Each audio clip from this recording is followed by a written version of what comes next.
If you want to understand the complete moral and intellectual bankruptcy of modern American conservatism, you need only watch Charlie Kirk or Ben Shapiro descend upon a college campus, microphone in hand, to engage in what they call debate, but what is actually the philosophical equivalent of a grown man challenging children to arm wrestling contests and then posting the videos as proof of his strength.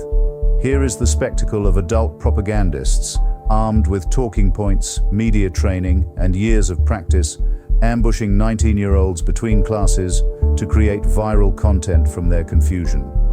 It's not merely pathetic, it's revelatory of a movement so intellectually exhausted that it can only win arguments by ensuring its opponents never had a chance.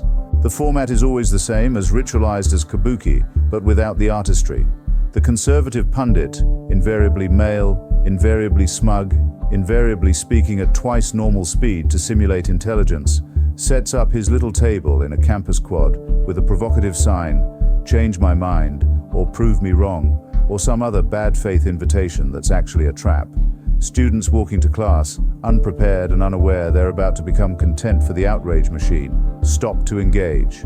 And then the slaughter begins, if you can call it slaughter when an armed soldier shoots an unarmed civilian. It's less like debate than like watching a SEAL clubbing, except the SEAL clubbers then upload the footage to YouTube as evidence of their moral superiority. But the question that interests me isn't what they're doing. That's obvious to anyone with functioning eyes and a conscience. The question is why. Why do these supposedly serious thinkers, these self-appointed defenders of Western civilization, spend their time hunting for viral moments at the expense of college freshmen? The answer reveals everything about what conservatism has become: a performance art of cruelty, a business model built on humiliation, an intellectual movement that has replaced ideas with owns. Let's start with the economics, because in America it always comes down to the economics. Ben Shapiro doesn't debate college students because he's passionate about the exchange of ideas. He does it because a video titled "Ben Shapiro Destroys College Feminist" will get 10 million views, each view generating advertising revenue, each share expanding his brand, each owning converting into speaking fees, book sales, and subscription revenues for his media empire.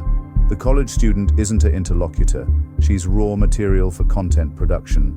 Her humiliation is his product, her confusion, his commodity. Charlie Kirk has built an entire organization, Turning Point USA, on this model. It's a grift so pure that one almost admires its shamelessness.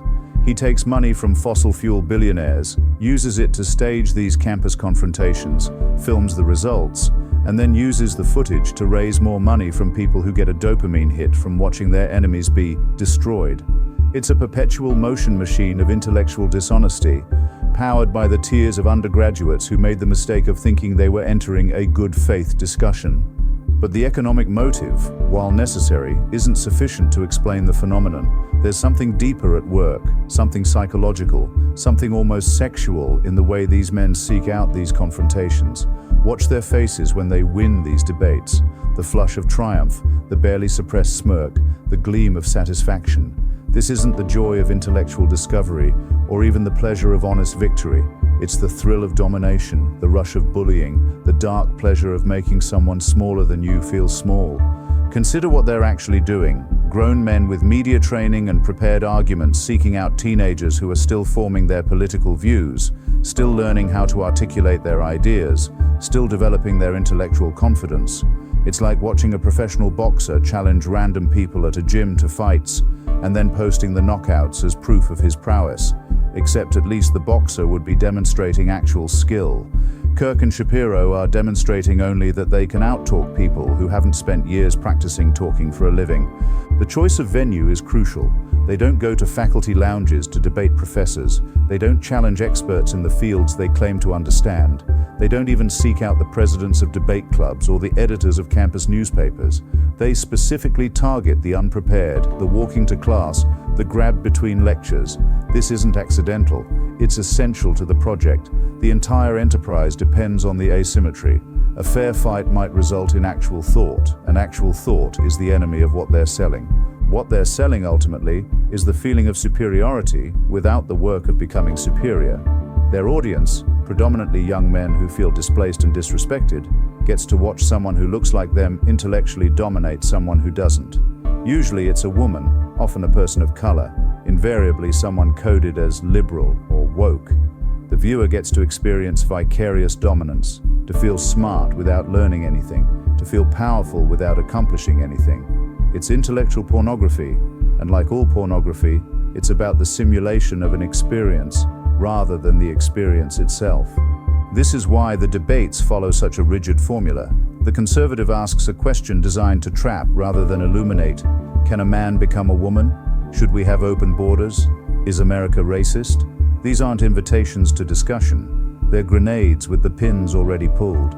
The student, attempting to engage honestly with what seems like a genuine question, starts to articulate a nuanced position. But nuance takes time, and the format, standing in a quad, cameras rolling, crowd gathering, doesn't allow for time. The conservative interrupts, throws out statistics, often misleading, sometimes fabricated, always delivered too quickly to fact-check, demands yes or no answers to complex questions, and when the student stutters or stumbles, declares victory. The tell is that they never debate each other. When was the last time you saw Ben Shapiro debate another conservative about the finer points of tax policy? When has Charlie Kirk engaged in serious philosophical discussion about the tensions between libertarianism and traditional conservatism? Never, because that's not what this is about. Internal debate might lead to growth, to evolution, to the admission that some questions don't have easy answers, and easy answers, delivered quickly, confidently, cruelly, are the entire product.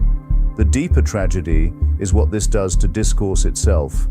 These viral moments teach young people that debate is about domination rather than discovery, that the goal is to humiliate rather than illuminate, that winning means making your opponent look stupid rather than finding truth together. It's the complete corruption of what intellectual engagement should be, turned into a blood sport for people too cowardly to risk actual blood. And they are cowards, ultimately. That's what the whole performance reveals. A brave thinker seeks out the strongest opposition to test their ideas. A confident intellectual welcomes challenge from equals or superiors. A person genuinely interested in truth doesn't need to stack the deck to win. But Kirk and Shapiro and their imitators don't want their ideas tested. They want them performed. They don't want debate, they want theater. They don't want to learn, they want to earn. The saddest part is that some of these students, humiliated and hurt, conclude that their ideas must be wrong because they couldn't articulate them under pressure. They don't realize they were ambushed by professionals, that the game was rigged, that their inability to instantly respond to rapid-fire bad faith questions says nothing about the validity of their beliefs. Some of them drift rightward, not because they've been convinced by superior arguments, but because they've been traumatized into submission. This is the point, of course. The project isn't actually about changing minds through reason. It's about creating learned helplessness in opposition, about making people too afraid to express their views, about establishing dominance through intimidation rather than persuasion. It's the intellectual equivalent of terrorism, using spectacular acts of violence, albeit verbal, to create fear in a larger population. The historical parallel that comes to mind is the medieval practice of trained theologians debating illiterate peasants about religious doctrine, and then burning them as heretics when they couldn't adequately defend their faith. The power dynamic is the same, the prepared versus the unprepared, the professional versus the amateur, the armed versus the defenseless. The only difference is that now the burning happens online, and the flames are made of pixels and shares. What makes it particularly galling is that these men present themselves as defenders of free speech and open debate, while practicing neither. Free speech requires that all parties have genuine opportunity to speak. Open debate requires good faith engagement with opposing ideas. What Kirk and Shapiro practice is neither free nor open. It's a rigged game designed to produce predetermined outcomes for profit and propaganda. The phenomenon also reveals the intellectual poverty of contemporary conservatism. A movement with actual ideas doesn't need to hunt for easy victories against unprepared opponents. A philosophy with genuine merit can withstand scrutiny from peers. An ideology worth defending can be defended against prepared opposition. But modern conservatism has no ideas, only reactions. No philosophy, only grievances. No program, only performance. So its champions spend their time picking on college kids, creating viral moments from unfair fights, and calling it intellectual victory. The business model is perfect for our degraded age. Take billionaire money, use it to bully teenagers, film the bullying, monetize the film, use the money to bully more teenagers. It's capitalism at its most cynical, discourse at its most debased, conservatism at its most craven, and it works, financially at least. Shapiro and Kirk are rich, famous, influential. They've turned intellectual cowardice into career success, transformed bullying into a business model, made cruelty into content. But success isn't the same as victory, and wealth isn't the same as worth. History will remember them, if it remembers them at all, as symptoms of an empire in decline, as evidence of what happens when a political movement runs out of ideas and replaces them with viral videos, as proof that you can make a fortune destroying discourse as long as you destroy it entertainingly enough. The college students they ambush will graduate, grow, learn to articulate their ideas better. Some will become the scholars, writers, and thinkers who actually advance human knowledge and understanding. But Kirk and Shapiro will still be there, older but not wiser, hunting for fresh prey in the quad, cameras rolling, waiting to turn someone else's intellectual vulnerability into their next viral moment. It's not just pathetic, it's a kind of damnation, to be forever frozen in that moment of fake triumph, that hollow victory over an unprepared opponent, that simulacrum of intellectual achievement that reveals only the achievement of intellectual bankruptcy. They know why they do it, even if they won't admit it, because they can't do anything else. They can't win real debates, can't produce real scholarship, can't engage with real ideas. All they can do is what they do: hunt the weak, film the kill, and pretend it's philosophy. It's not even worth contempt. It's worth only what it is: a performance of power by the powerless, a display of intellect by the witless, a show of strength by the weak. The campus they're really destroying isn't the one where they film. It's the campus of their own minds, reduced to rubble by their own refusal to actually think.